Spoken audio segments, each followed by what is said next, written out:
इंकलाब इंकलाब। Rail विभाग अखंड कर्मचारी संघ टैक्स बैंक, लोको पायलट, सारे रेल कर्मचारी, ओपीएस इंकलाब। हम मिलकर लड़ेंगे।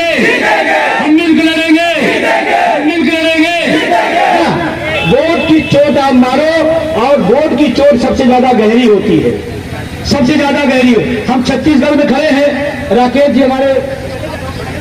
जी हैं छत्तीसगढ़ में। राज्य के कर्मचारियों की पेंशन बहाल है, किसने कराया? छत्तीसगढ़ में राज्य कर्मचारियों की पेंशन बहाल है, एनएम ओपीएस ने कराया। भाई साहब प्लीज, भाई साहब इसको रोकिए।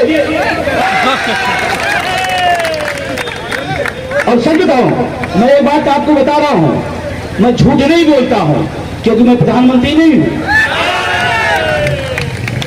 अब देखो, अभी तक कोई आया जैसे मैं बोलना सोच, इस सरकार के लोग रहते रहे, एक आध आदमी डाल देते कि ले जाओ तो इनसे थोड़ा सपोर्ट रहिएगा। समोसा अगर नहीं खाएंगे तब भी आप जिंदा रहेंगे, लेकिन ओपीएस छूट गई, बुढ़ापा नरक हो जाएगा। तो आपसे मैं कह रहा था कि एक डायरेक्टर और 2 एक्टर, उनको छोड़ करके अखंड रेलवे कर्मचारी संघ को और इतनी ताकत से जिताइए कि दोबारा इधर चुनाव लड़ने की हिम्मत न कर पाए।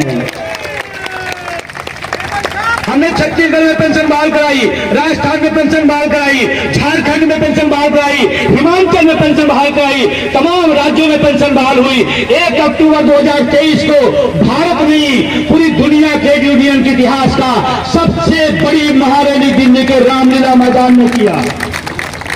और सरकार इतनी दबाव में थी, अगर ये दोनों बुढ़े प्रधानमंत्री को साल न उड़ाते तो पुरानी पेंशन बहाल हो जाती। बहुत दबाव था, अगर दबाव न होता तो 20 साल से जिस एनपीएस की तारीफ कर रहे थे, अचानक यूपीएस क्यों आया? इसका मतलब प्रेशर था आंदोलन का, इसका मतलब था। अब सोच रहे हैं लोग खत्म हो गया। आपका चुनाव था, इसीलिए हमने कोई कार्यक्रम एनएम ओपीएस का नहीं लगाया। आपका चुनाव जैसे खत्म होगा, नए साल से 2025 से एक बड़ा आंदोलन एनएम ओपीएस का होगा, जिसमें आपकी भी भागीदारी की हम उम्मीद और आशा रखते हैं। और आपको बताना चाहता हूं कि अब की जब दिल्ली चलेंगे तो जो 1 अक्टूबर का था नजारा, उसका 10 गुना करूंगा, ये आपके सामने ऐलान करके जा रहा है। विजय भैया संघर्ष करो, विजय भैया जिंदाबाद, विजय भैया जिंदाबाद करूंगा। और आपको एक बात विश्वास दिलाता हूं, इस देश में 110% पुरानी पेंशन बहाल होगी। 110% कोई रोक नहीं सकता। ये चिंगारी है, निकल चुकी है पूरे देश में। ये चिंगारी ओपीएस के रुकने वाली नहीं है। आज हो कल हो, लेकिन होकर रहेगी। तो उसका कारण बता दूं, हम लगातार बढ़ रहे हैं, वो बुढ़े सब लगातार घट रहे हैं। एक दिन एनपीएस यूपीएस वाला ही पूरा का पूरा रहेगा, उस दिन रेल जाम होगी।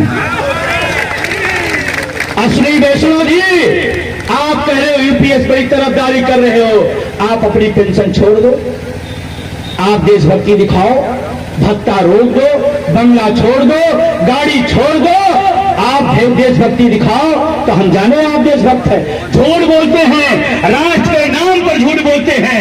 सबसे बड़ी राष्ट्रभक्ति क्या है मैं बताऊं? इस देश में गरीब गुरबा किसान का बेटा अर्धसैनिक बल पर जाकर के देश की लड़ता है, उसको पुरानी पेंशन दो, ये देशभक्ति है, ये राष्ट्रभक्ति है। सांसद विधायक 4-4 पेंशन लेता है और हमको सिखाते हो राष्ट्रभक्ति है। मेरे पास लगातार फोन आते हैं अर्धसैनिक बलों के, लगातार फोन आते हैं कि सर बहुत गुस्सा आ रही है, पहले मुझे पता नहीं था, मुझे पेंशन नहीं मिलती, लेकिन नेता 4-4 लेता है, अब तो सर गुस्सा लगता है बंदूक। तो हमने कहा नहीं भाई, ये गांधी का देश है, हम सब मिलकर लड़ेंगे। आप देश की सुरक्षा अच्छे से करो, आपके बुढ़ापे की सुरक्षा रेल के कर्मचारी, देश के कर्मचारी आपके मिलकर करेंगे। क्या आप चाहते हैं अर्धसैनिक बलों को पेंशन मिले? टेबलों में कौन जाता है? सांसद का बेटा, मंत्री का बेटा, अडानी का बेटा, उद्योगपतियों का बेटा। अगर उनका बेटा जाता तो सबसे पहले पेंशन उन्हें लागू होता है। दुर्भाग्य गरीब गुरबा किसान का बेटा जाता है, एक जज्बात लेके जाता है, उसको काट दिया गया।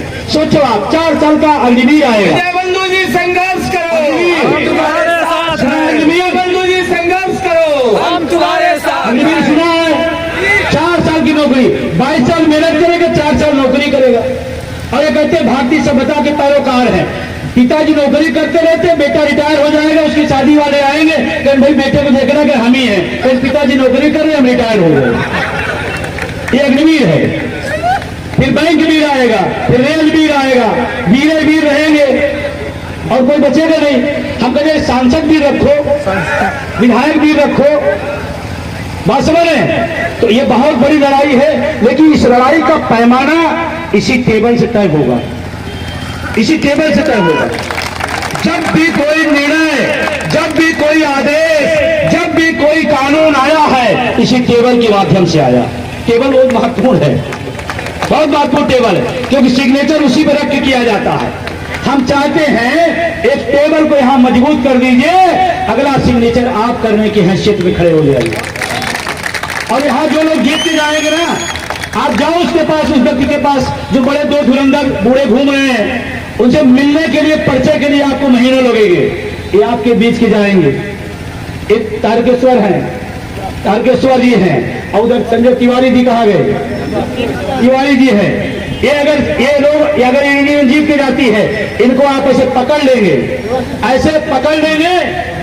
खुबरेली में बुलाए थे देवाशीष विश्वास, तो इनके पास इसलिए मौका है कि आपके बीच के आप पकड़ लेंगे कॉलर और पूछ लेंगे। और वहां दिल्ली के बगल में 3 बीघे का मंत्री आवास है, 3 सिक्योरिटी गार्ड रहेंगे, 3 चरण रहेगा, फिर घुस ही नहीं पाएंगे। है ना? या नहीं? गलत तो नहीं बोला?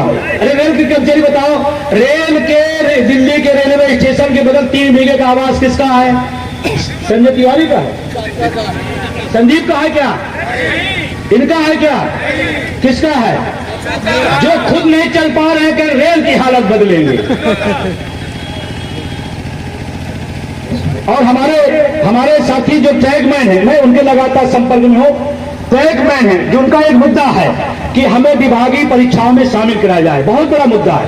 हम अगर योग्यता रखते हैं तो हमें आप मौका क्यों नहीं दे रहे? क्यों नहीं दे रहे? एक विधायक रहता है, विधायक छोड़कर सांसद लड़ सकता है, सोचो आप, फिर उस पर दोबारा चुनाव होगा। अब ट्रैकमैन अपनी योग्यता से अगर अपने पद को बदलना चाहता तो क्यों नहीं? ये अन्याय है, हम इसके खिलाफ है, हम इसके खिलाफ है। और ये लड़ाई मैं आज तक दे रहा हूं, तीनों में जीत के जाइए तो सबसे पहली लड़ाई पुरानी पेंशन वो कॉमन है, और दूसरी लड़ाई ट्रैकमैन का मुद्दा दूसरे पॉइंट पे आपके बीच में रहेगा। विजय भैया जिंदाबाद, ये आपसे मैं कह रहा हूं। भैया जिंदाबाद, जिंदाबाद, जिंदाबाद। 13 जून में लड़ रहे हैं, और अभी आपको मैं दिल्ली जा रहा हूं। कुछ हो सकता है कि परिवर्तन आओ, कुछ संगठन लगातार हमारे संपर्क में है, हो सकता है चुनाव के 1-2 दिन पहले और बड़े संगठनों का समर्थन आपके साथ मैं खड़ा करूं। इस प्रयास में भी हूं, इस प्रयास में हूं। और दूसरा, देश भर में जो अनुभव मेरा है, देश भर के नौजवानों में गुस्सा है, बहुत गुस्सा, बहुत गुस्सा। इवन देन उनके खिलाफ वाले नहीं, उनके समर्थन के जो लोग हैं उनमें गुस्सा है। वो कह रहे हैं सर मजबूरी है कि मैं उनके साथ हूं, मेरे संबंध हैं, ये है वो है। तो हमने उनको एक रास्ता और दिया। हमने कहा ठीक है, चुपचाप टेबल छापो, कोई खुल के छापेगा, तुम अंदर अंदर छापो। तो आपको बताऊं, लगभग 20 से 25% जो उनके पीछे झंडा लगाए घूम रहे हैं, वो चुपचाप टेबल छापेंगे। मैं आपको विश्वास दिलाया, चुपचाप, चुपचाप, चुपचाप। यहां जो बैठे हैं एक खुल्लम खुल्ला टेबल छाप। ये कौन है? खुल्लम खुल्ला कुछ उसके अंदर है, उनको कहा चुपचाप छापो, लिखी छपड़ी टेबल ही चाहिए, ठीक है ना? तो बहुत बहुत धन्यवाद, क्योंकि मेरा समय हो गया है, मजबूरी है, मैं बहुत सारा बात करना चाहता था।